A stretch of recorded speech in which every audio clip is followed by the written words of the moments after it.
Greetings, welcome. We're wrapping up our series of weekly devotionals this week as we take a look at a passage in the book of the prophet Ezekiel. This past week, I attended my son Caden's high school graduation, and during one of these speeches, I forget if it was the salutatorian or the valedictorian, one of them, after the usual thanks to the school board and the principals and their fellow students, said, "I want to thank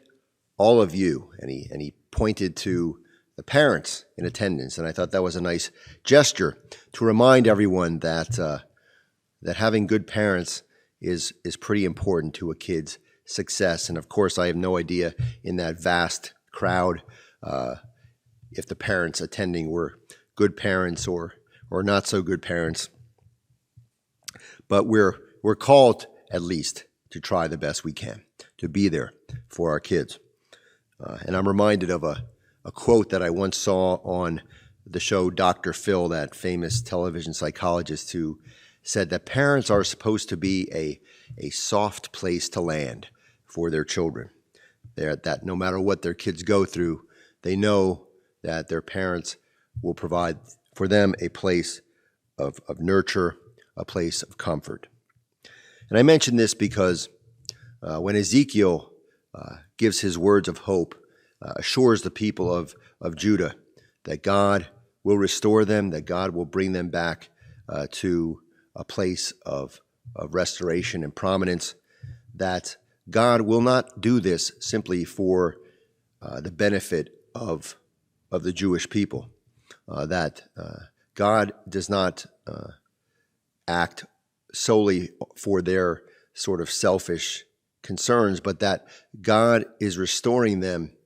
so that they may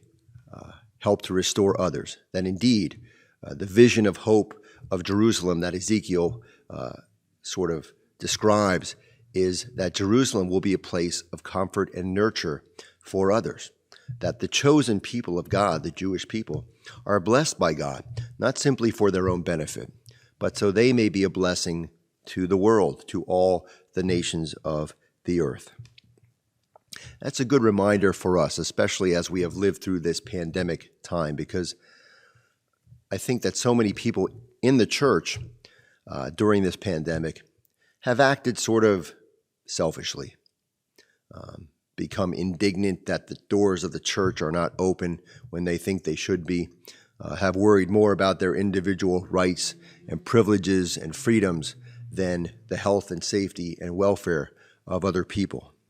And so the words of Ezekiel, the message of Ezekiel to the people of Judah might serve as a good reminder for us as well, that the church is supposed to be a soft place to land for people. It's supposed to be a place of nurture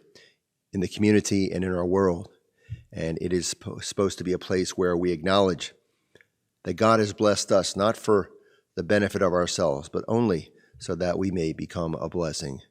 to others. Amen.